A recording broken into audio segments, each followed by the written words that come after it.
जय हिंद साथियों, स्वागत है आपका आपके अपने YouTube चैनल एजुकेशन क्लासेस पे। डिस्कस करेंगे यूपी टेट में पूछे जाने वाले child development and teaching methods वाले पोर्शन को, बाल विकास एवं शिक्षण विधि को, जिसमें से सबसे इम्पोर्टेंट जो चैप्टर है अधिगम, उसको आज हम लोग डिस्कस करेंगे। क्योंकि यूपी टेट में सबसे अधिक क्वेश्चन अगर किसी चैप्टर से पूछा जाता है तो उस चैप्टर का नाम है अधिगम। हर वर्ष कम से कम 5 क्वेश्चन, और 2016-17 में 10-10 क्वेश्चन तक इस चैप्टर से पूछे गए हैं।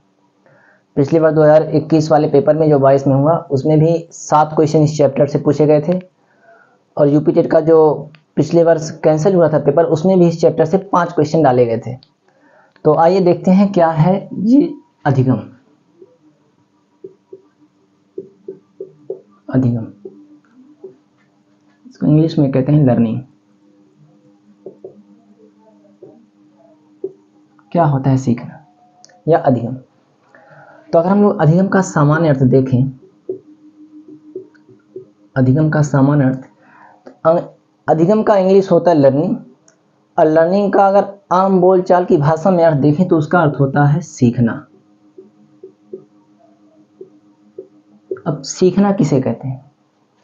तो सीखना कुछ भी नहीं है, बस सीखना व्यवहार में परिवर्तन है भाई, व्यवहार में परिवर्तन। जैसे हम लोग कुछ भी अगर सीख रहे हैं तो सीखने से पहले हम लोग का व्यवहार कुछ और होता है, और सीखने के बाद हम लोग का व्यवहार कुछ और हो जाता है, यानी हम लोग का सीखने के बाद व्यवहार में परिवर्तन हो जाता है। जैसे अगर कोई साइकिल चलाना सीख रहा है तो साइकिल चलाना सीखा नहीं है, उससे पहले उसका व्यवहार कुछ और होता है।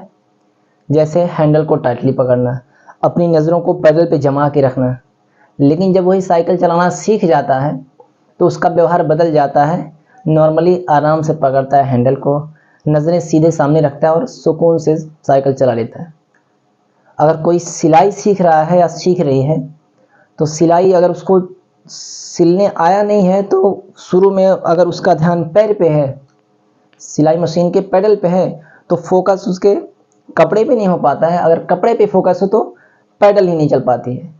तो व्यवहार कुछ और है। लेकिन जब सिलाई करना सीख लेती हैं या सीख लेते हैं तो व्यवहार कुछ और हो जाता है। तो सीखना क्या है? व्यवहार में परिवर्तन है, बाकी और कुछ भी नहीं है।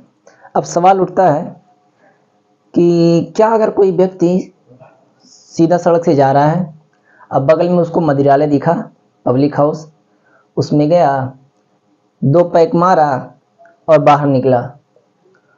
बाहर निकलने के बाद उसके पैर में लड़खड़ाहट आ गई, वहाँ भी उसका व्यवहार बदल गया, व्यवहार में परिवर्तन हो गया। क्या हम इसको अधिगम कहेंगे? क्या हम इसको सीखना कहेंगे? या कोई व्यक्ति है, अगर कोई व्यक्ति है उसका तबीयत खराब है, चादर तान के सोया हुआ है, आज दवा खा लिया, तबीयत ठीक हो गई, उसका व्यवहार बदल गया, यहाँ भी उसके व्यवहार में परिवर्तन हुआ। क्या हम इसको अधिगम कहेंगे? या कोई व्यक्ति एकदम बढ़िया से एक्टिव होकर कोई काम कर रहा है और थोड़ी देर बाद उसको थकावट महसूस हो गई या उसके अंदर थकान आ गई, थकान आने के बाद थोड़ा सा उसकी बॉडी में शिथिलता आ गई या आलसपन आने लगा, व्यवहार में उसके भी परिवर्तन आ गया। जहाँ पहले एक्टिव होकर काम कर रहा था अभी उतना एक्टिव होकर काम नहीं कर रहा है। आप कहेंगे भाई देखो इसका भी व्यवहार बदल गया, क्या हम इसको भी अधिगम कहेंगे? तो आप लोग कहेंगे नहीं, क्योंकि ये जो व्यवहार में उसके परिवर्तन हो रहा है वो अस्थाई नहीं है। तो पता चला कि सीखना व्यवहार में तो परिवर्तन है, लेकिन वो व्यवहार में परिवर्तन कैसा होना चाहिए? अस्थाई परिवर्तन होना चाहिए। और ये अस्थाई तो जो आता है वो 3 कारणों से आता है: अभ्यास, अनुभव और प्रशिक्षण।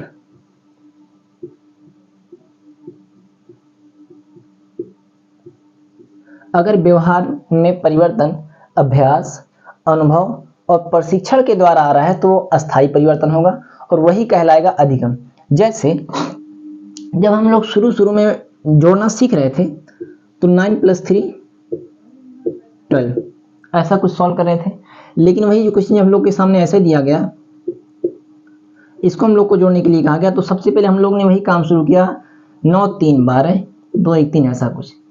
हम लोग को बताया गया कि नहीं 9 3 12 का 2 होगा, हासिल यहाँ आके ये जुड़ेगा 2 1 3 1 4, इसका आंसर आएगा 42 या जो भी आता हो।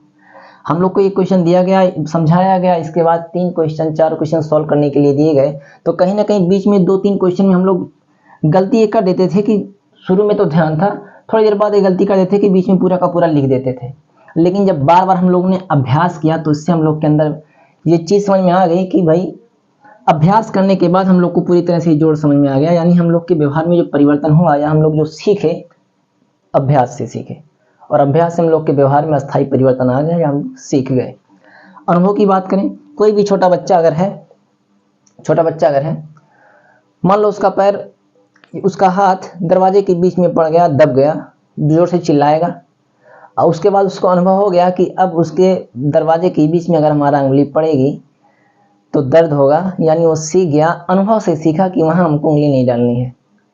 ठीक है, प्रशिक्षण हम लोग टीचिंग करना जान रहे हैं, हम लोग को शुरू में यहाँ क्लास में खड़ा होने, व्हाइट बोर्ड पे या ब्लैक बोर्ड पे लिखने की कला नहीं मालूम थे, लेकिन जब हम लोग को प्रशिक्षित किया गया तो हम लोग के अंदर ये भाव आ गया कि किस तरह से लिखना है, यानी प्रशिक्षण के द्वारा भी हम लोग के व्यवहार में परिवर्तन हुआ, और वो कैसा हुआ, अस्थायी परिवर्तन हुआ, यानी हम लोग सीख गए।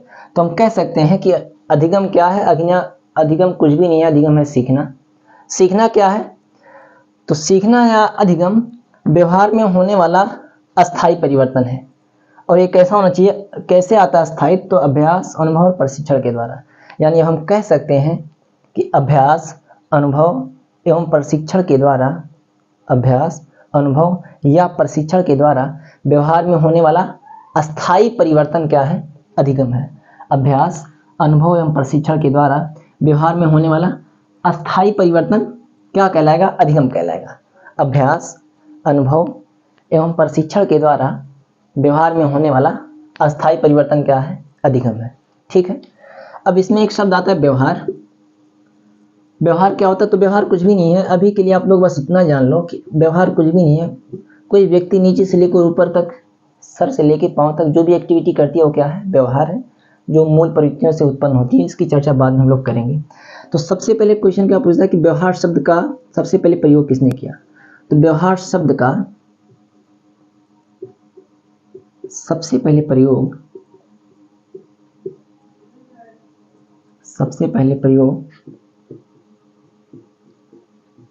1905 में की थी विलियम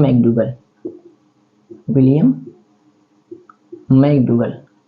इनकी 1905 में एक पुस्तक आई थी फिजियोलॉजिकल साइकोलॉजी, उसी में इन्होंने सबसे पहले व्यवहार शब्द का प्रयोग किया था। अच्छा, इनकी और पुस्तक का नाम पूछता है, विलियम मैकडूगल की बुक्स का नाम पूछता है, इनकी बुक्स का नाम पूछता है जो कि बहुत फेमस है, एक outline of psychology, outline of psychology. आ रहा है कि नहीं भाई ये कैमरे में, चलो बोल दे रहे हैं, आउटलाइन ऑफ साइकोलॉजी। और एक पुस्तक और इनकी आती है एन आउटलाइन ऑफ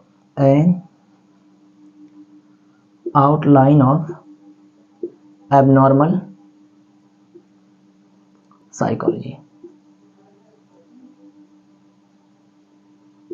ये तो पुस्तक बहुत ही इंपॉर्टेंट है। इसके अलावा द एनर्जीज ऑफ मैन, ये भी इन्हीं की पुस्तक है। 1923 में आउटलाइन ऑफ साइकोलॉजी आई थी, 1926 में N outline of abnormal psychology I थी, 1905 में फिजियोलॉजिकल साइकोलॉजी आई थी। उन्होंने उसी पुस्तक में विलियम मैकडूगल ने सबसे पहले व्यवहार शब्द का प्रयोग किया था, और मनोविज्ञान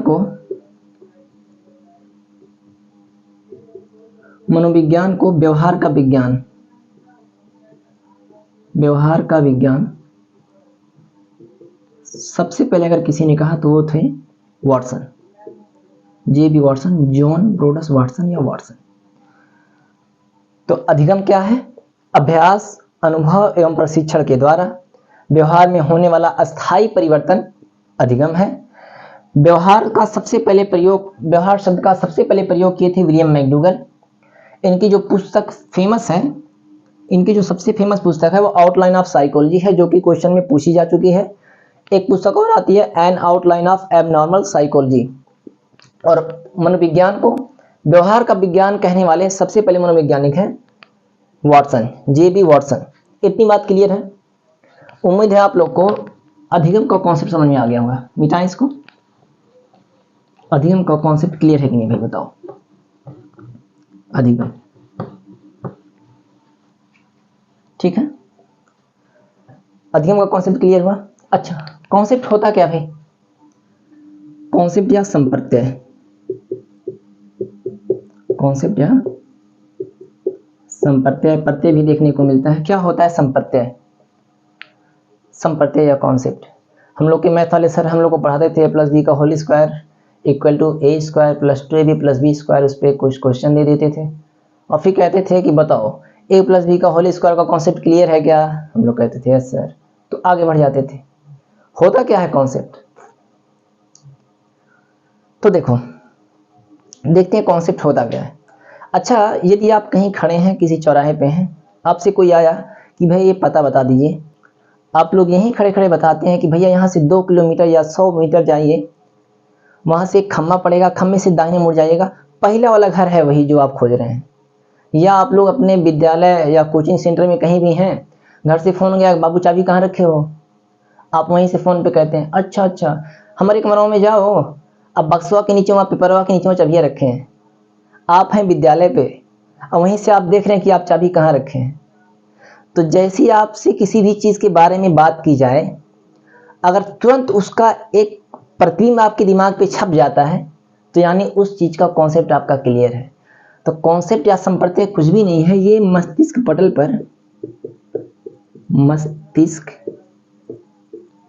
पर बनने वाला बिंब है, बनने वाला बिंब। अगर आपसे पूछा जाता है a प्लस बी का होल स्क्वायर क्या होता है, तो अगर आपका कॉन्सेप्ट क्लियर होगा तो तुरंत आपके दिमाग पे एक बात छप जाएगी कि a square plus 2ab plus b square होगा। अगर आपसे पूछा जाए कि आपके शहर में फलानी दुकान कहाँ है, तो अगर आपका अपने शहर के प्रति कॉन्सेप्ट क्लियर है तो तुरंत आपके दिमाग पे उस दुकान की छवि बन जाएगी, आप रास्ता तुरंत बता देंगे। तो कॉन्सेप्ट कुछ भी नहीं है, मस्तिष्क पटल पर बनने वाला बिंब है, यह क्या कहलाता है? कॉन्सेप्ट।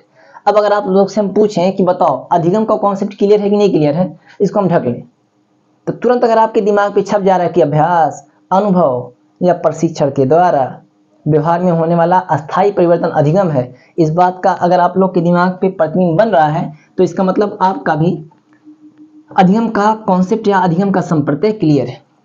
ठीक है, अगर इतनी बातें हो गई तो आगे बढ़ें भाई। चैप्टर का नाम है लर्निंग, ये भी आप लोग जान चुके हो। अधिगम का कॉन्सेप्ट क्लियर है भाई? अगर अधिगम का कॉन्सेप्ट क्लियर है तो फिर आगे बढ़ा जाए। ठीक है, चलो इसके बाद जो आता है, 1 मिनट भाई वीडियो चल रहा है कि नहीं? ठीक है, चलो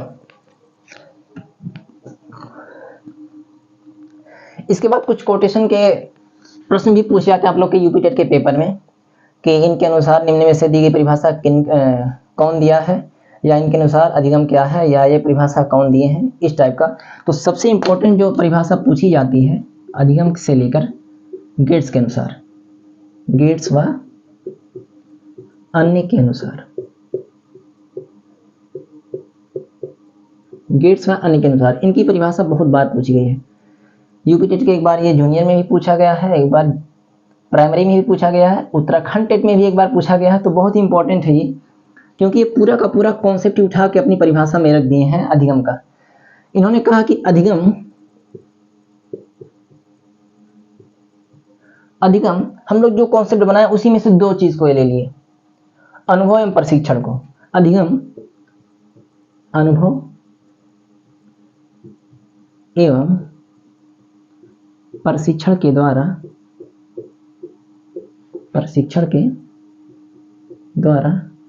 व्यवहार में परिवर्तन है, व्यवहार में परिवर्तन है। तो पूरे के पूरे कॉन्सेप्ट को इन्होंने उठा के अपनी परिभाषा में रख दिया। इस वजह से सबसे इंपॉर्टेंट परिभाषा गेट्स व अन्य की हो जाती है। और क्या है अधिगम? अनुभव एवं प्रशिक्षण के द्वारा व्यवहार में परिवर्तन है। कोई भी कोटेशन के या कोई भी परिभाषा किसी के द्वारा दी जाती है तो उसके कुछ कीवर्ड्स होते हैं, वही कीवर्ड्स हम लोग को देखना होता है। तो इनके कीवर्ड्स है अनुभव एवं प्रशिक्षण। आगे के शब्द कुछ आगे पीछे हो सकते हैं क्योंकि वो ट्रांसलेशन में कुछ इधर उधर हो जाता है। तो अनुभव एवं प्रशिक्षण जहां भी दिखे अधिगम की परिभाषा में वो किसकी परिभाषा होगी? तो गेट्स व अन्य की होगी। तो गेट्स व अन्य क्या कहते हैं कि अधिगम अनुभव व प्रशिक्षण के द्वारा या के परिणाम स्वरूप व्यवहार में परिवर्तन है। ठीक है, इसके बाद आते हैं जेपी गिलफोर्ड। जेपी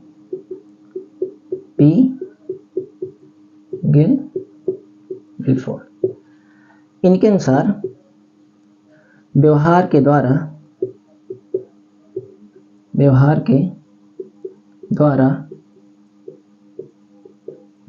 में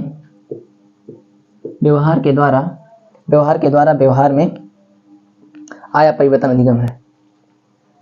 व्यवहार के द्वारा व्यवहार में आया परिवर्तन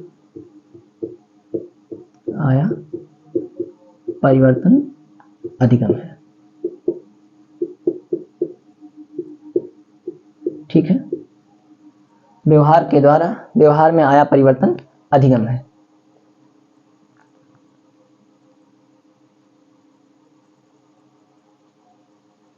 चलो इसके बाद आते हैं बीएफ स्किनर।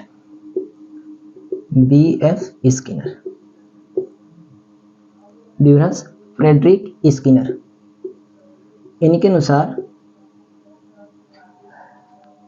इन्होंने अधिगम को कहा कि उत्तरोत्तर या प्रगतिशील या उत्तरोत्तर व्यवहार व्यवस्थापन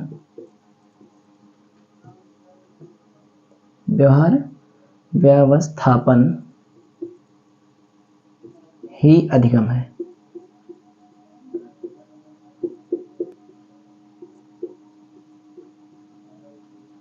ये सब बहुत इंपॉर्टेंट है भाई। उत्तरोत्तर या प्रगतिशील व्यवहार व्यवस्थापन ही क्या है? अधिगम है। इसके बाद एक परिभाषा और आती है क्रो एंड क्रो की। क्रो एंड क्रो के अनुसार क्रो एंड क्रो ये कहते हैं कि आदत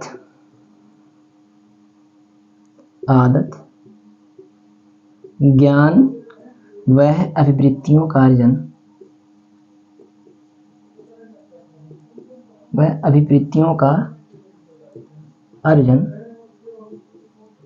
अधिगम है।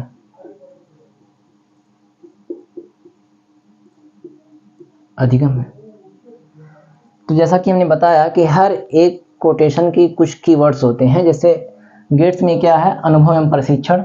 जहां भी अनुभव एवं प्रशिक्षण आया किसका होगा? गेट्स है। गेट्स से दो काम होते हैं आने जाने का। इन्होंने भी दो काम लिया, अनुभव एवं प्रशिक्षण, दो शब्द ले लिए। जेपी गिलफोर्ड व्यवहार के द्वारा व्यवहार में आया परिवर्तन, किसी के व्यवहार को देख के इनके भी व्यवहार में परिवर्तन आ गया तो अधिगम है, ये कहना है जेपी गिलफोर्ड का।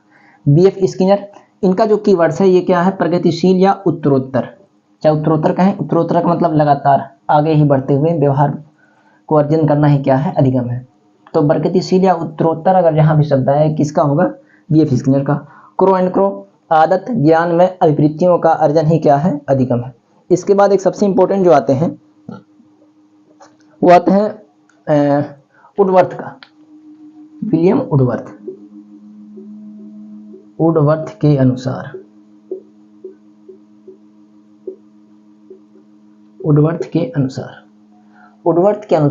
वुडवर्थ क्या कहते हैं भाई? तो वुडवर्थ क्या कहते हैं? ठीक है, चलो देखो चल रहा है बढ़िया से। वुडवर्थ क्या कहते हैं? हाँ, वुडवर्थ के अनुसार सीखना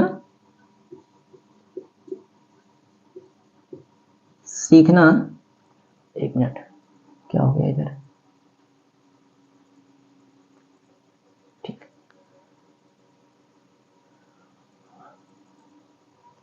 हाँ, तो वुडवर्थ क्या कहते हैं? वुडवर्थ के अनुसार सीखना विकास की प्रक्रिया है। सीखना विकास की प्रक्रिया है।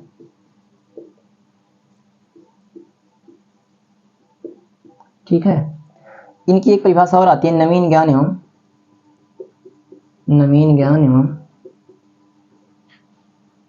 नवीन प्रतिक्रियाओं।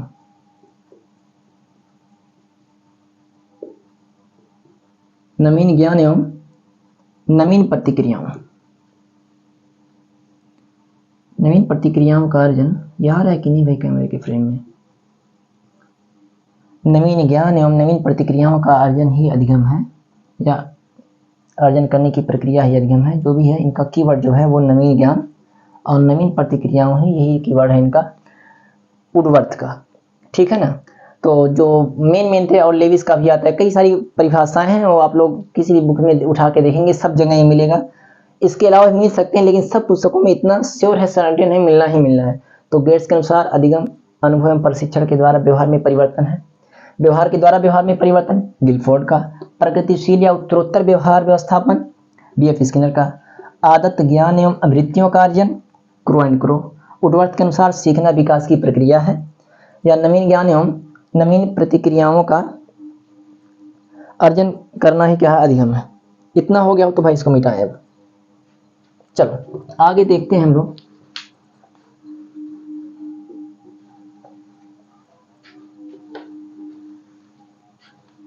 देखते हैं कुछ अधिगम की विशेषताएं, क्या होती हैं अधिगम की विशेषताएं।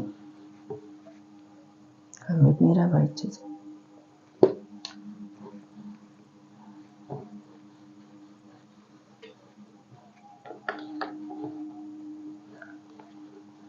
चलो, तो अधिगम की विशेषताएं,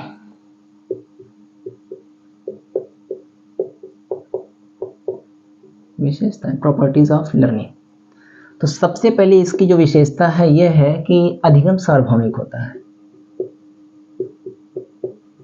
अधिगम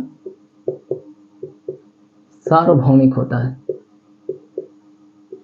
सार्वभौमिक होता है।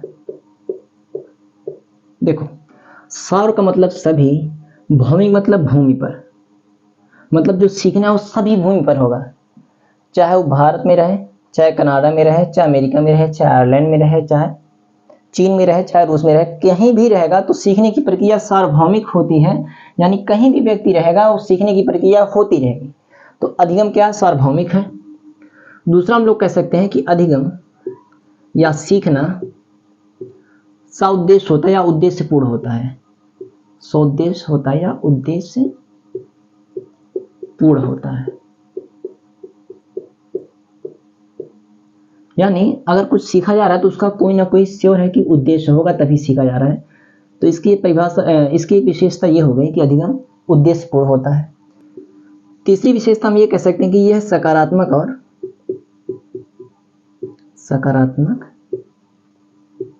और नकारात्मक दोनों हो सकता है, दोनों हो सकता है या दोनों होता है। सीखना पॉजिटिव भी हो सकता है और निगेटिव भी हो सकता है। आप पॉजिटिव चीज भी सीख सकते हैं, निगेटिव चीज भी सीख सकते हैं, ठीक है ना। अगली चीज हम क्या इसमें कह सकते हैं, ये कह सकते हैं कि सीखना या अधिगम, सीखना जीवन पर्यंत चलने वाली प्रक्रिया है, जीवन पर्यंत चलने वाली प्रक्रिया है, चलने वाली प्रक्रिया है। सीखने के बारे में, अधिगम के बारे में हम ये भी कह सकते हैं कि सीखना सामाजिक एवं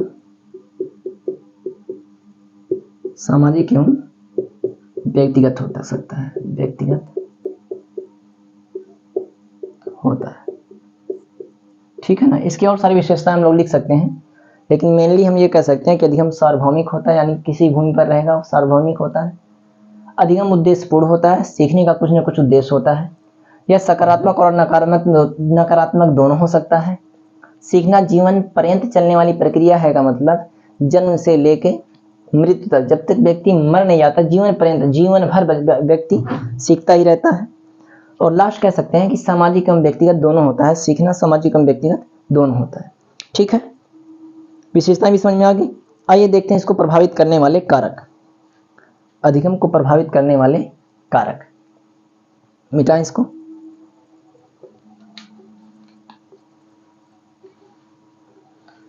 प्रभावित करने वाले कारक, चलो अच्छा, व्हाइट बोर्ड या ब्लैक बोर्ड साफ करने का तो जो तरीका होता है वो ऊपर से नीचे होता है, लेकिन ये तो व्हाइट बोर्ड है, ब्लैक बोर्ड है नहीं। ठीक है। अधिगम को प्रभावित करने वाले कारक, अधिगम को प्रभावित करने वाले कारक, करने वाले कारक। चलो देखते हैं क्या होता है।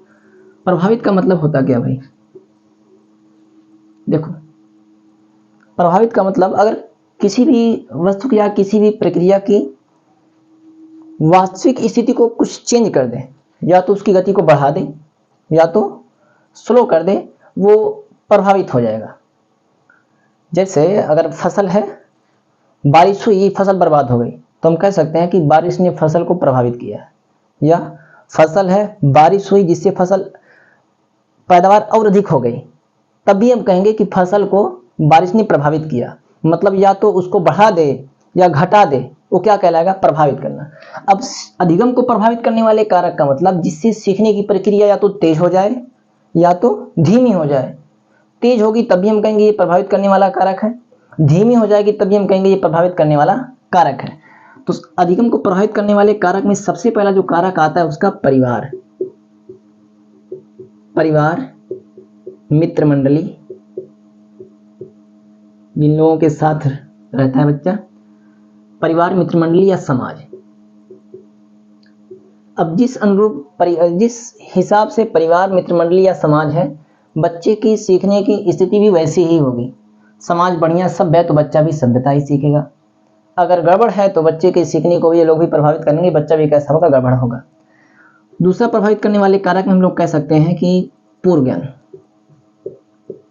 पूर्व ज्ञान, अगर किसी भी विषय के बारे में सीखने वाले को पहले से कुछ ज्ञान है, पहले से जानकारी है, तो उस चीज को सीखने में उसकी स्पीड थोड़ा तेज होगी, क्योंकि उसके बारे में उसको पहले से ही पता है। तो कहीं ना कहीं पूर्व ज्ञान जो है वो सीखने को प्रभावित करेगा। तो हम ये भी कह सकते हैं कि नवीन ज्ञान भी सीखने को प्रभावित करेगा। अगर नया नया है तो थोड़ा स्लो सीखेगा, अब पहले से कुछ पता है तो तेजी सीखेगा। कहीं ना कहीं नवीन ज्ञान ही प्रभावित किया। इसके अलावा हम ये भी कह सकते हैं विषय वस्तु, सब्जेक्ट से भी अधिगम प्रभावित होता है। अगर टफ सब्जेक्ट है, अधिगम स्लो होगा, आसान सब्जेक्ट है तो तेजी से होगा। शिक्षण विधि भी हो सकती है, शिक्षण विधि बढ़िया है, ठीक ठाक से पढ़ाया जा रहा है मनोवैज्ञानिक विधि द्वारा, तो अधिगम तेजी से होगा।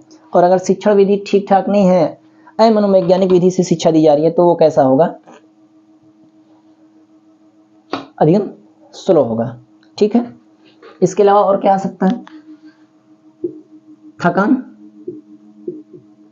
अगर व्यक्ति थका हुआ है तो स्लो हो गई थोड़ा अधिगम की प्रक्रिया।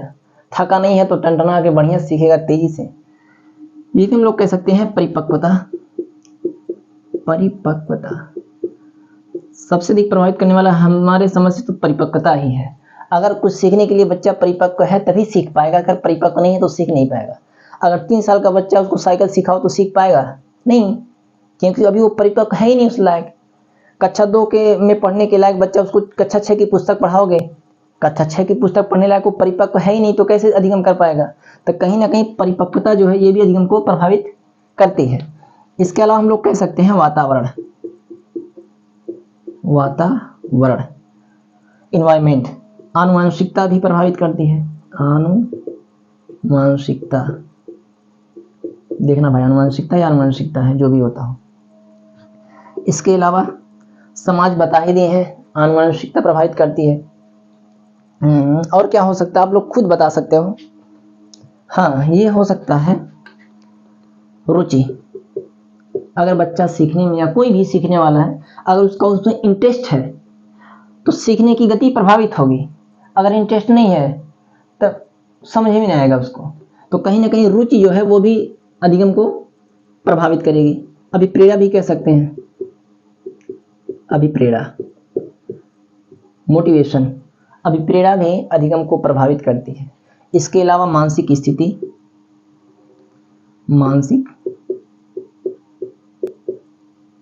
स्थिति या मानसिक विकास भी कह सकते हैं, मानसिक विकास भी कह सकते हैं, शारीरिक विकास भी कह सकते हैं, शारीरिक विकास। अगर अधिगम या सीखने का कॉन्सेप्ट क्लियर है तो हमको तो नहीं लगता प्रभावित करने वाले कारक को समझने में किसी को दिक्कत हो रही होगी, ठीक है ना। अगर इतनी बातें क्लियर हैं, पर अधिगम को प्रभावित करने वाले कारक में परिवार, मित्र मंडली एवं समाज से भी अधिगम प्रभावित होता है, पूर्व ज्ञान से भी अधिगम प्रभावित होता है, नवीन ज्ञान, विषय वस्तु, शिक्षण विधि, थकान प्रभावित होगा अधिगम, परिपक्वता प्रभावित होगा अधिगम, वातावरण से, आसपास का माहौल एनवायरमेंट, आनुवंशिकता भी अधिगम को प्रभावित करती है, रुचि भी प्रभावित करती है, अभिप्रेरणा, मानसिक स्थिति या मानसिक विकास। मानसिक विकास अगर अधिक हो गया है या मानसिक विकास हो गया है तो जल्दी सीख लेगा, मानसिक विकास नहीं हुआ है तो सीखने में कठिनाई होगी। शारीरिक विकास, शरीर उसका, अगर साइकिल एग्जाम्पल दिए ना भाई, तो आज हम लोग पहला क्लास है तो देखते हैं, आज हम लोग देखे क्या, अधिगम का अर्थ समझे, उसका संप्रत्यय देखे क्या है, उसकी परिभाषा देखें, उसकी विशेषता देखें और अधिगम को प्रभावित करने वाले कारक देख लिए। जितना हम लोग पढ़े हैं उसी से देखते हैं कि प्रीवियस ईयर क्वेश्चन में कितने क्वेश्चन बने हैं। जितना हम लोग पढ़े हैं उसी से बहुत सारे क्वेश्चन बनते हैं यूपी टेट में, इतने से ही। 2 मिनट देखो, बता रहे हैं कौन कौन सा क्वेश्चन पूछा है। 2 मिनट वेट करो आप लोग। चलिए देखते हैं भाई, ये सब प्रीवियस ईयर पेपर्स के हमने कटिंग्स लगाए हैं यहाँ पे। क्वेश्चन क्या पूछा था, सीखने का सर्वाधिक उपयुक्त अर्थ है। पहला है कौशल अर्जन, दूसरा है ज्ञान अर्जन, व्यवहार में परिमार्जन और व्यक्तिक समायोजन।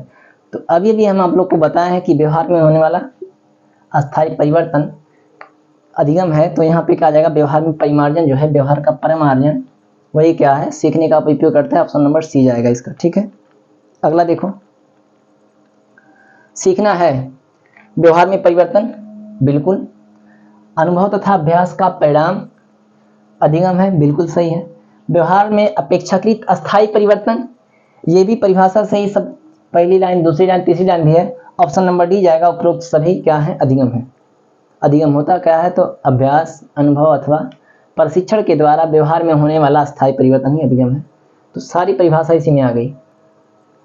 व्यवहार के कारण व्यवहार में परिवर्तन ही अधिगम है, यह किसने कहा है। तो ये किसने कहा है, अभी को हम लोग देखे हैं किसने कहा है, तो गिलफोर्ड। व्यवहार के कारण व्यवहार में परिवर्तन ही अधिगम है, गिलफोर्ड का कथन है।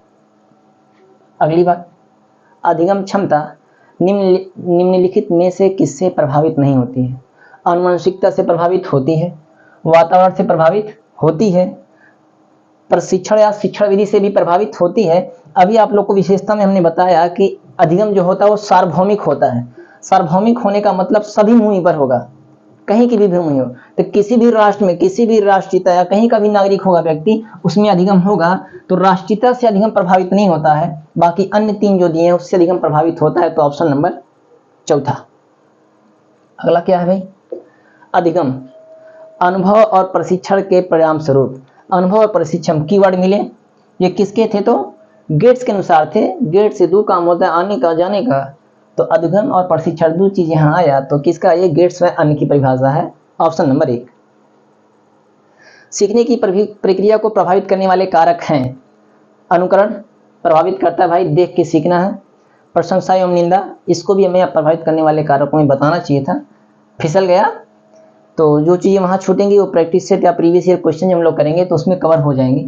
प्रशंसा एवं निंदा से भी अधिगम प्रभावित होता है। अगर बच्चा सीख रहा है, वाह भाई वाह, शाबाश, गुड, बहुत अच्छे, तो उसके अंदर हौसला पैदा होगा जिससे और मेहनत से वो सीखेगा। अगर ओ ऐसा करोगे, मतलब निंदा करोगे, बुराई कर दोगे, तो कहीं ना कहीं प्रभावित होगा। प्रतियोगिता से भी प्रभावित होता है, यानी ये सभी हैं जो अधिगम को प्रभावित करते हैं। एक छात्र पढ़ रहा है, ये तो संवेदना से क्वेश्चन, इसको हम लोग देखेंगे।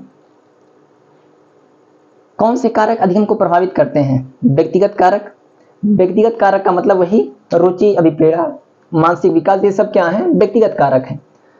वातावरण संबंधी कारक, ये भी प्रभावित करते हैं। सामाजिक कारक बताए हैं, परिवार, मित्र मंडली एवं समाज से अधिगम प्रभावित होता है। पहला भी सही है, दूसरा भी सही है, तीसरा भी सही है। आंसर जाएगा उपयुक्त सभी। ये क्वेश्चन 2022 वाले पेपर में छपा था, दिसंबर 21 या 22 में जो हुआ था उसका ये क्वेश्चन है। एक परिस्थिति में अर्जित ज्ञान का दूसरी परिस्थिति में उपयोग, ये तो ट्रांसफर ऑफ लर्निंग का क्वेश्चन है। अधिगम द्वारा व्यवहार में परिवर्तन कहलाता है, अनुभव द्वारा व्यवहार में परिवर्तन क्या कहलाता है भाई? अभ्यास या अनुभव हो या प्रशिक्षण हो, इन तीनों में से किसी के भी द्वारा व्यवहार में परिवर्तन हो रहा है तो क्या कहलाएगा? अधिगम।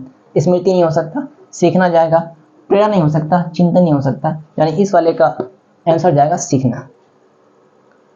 सीखने का सर्वाधिक उपयुक्त है अर्थ है, ये तो अभी ठोकराए हैं। तो मिला जुला के आप लोग को एक चीज समझ में ये आई होगी कि अगर हम लोग का अधिगम का कॉन्सेप्ट क्लियर है तो चीजें बहुत ही आसान होने वाली हैं आगे। आज के लिए इतना ही रखते हैं, कल देखेंगे अधिगम के उपागम, अप्रोचेज ऑफ लर्निंग। ठीक है, जो भी किसी को दिक्कत आ रही होगी, आज पहला क्लास है भाई, ऑफलाइन ऑनलाइन में काफ़ी अंतर होता है, महसूस हो रहा है आज। तो जो कुछ कमी बेसी होगी आप लोग कमेंट में बताना, क्या ठीक रहा क्या नहीं रहा। बाकी मिलते हैं कल।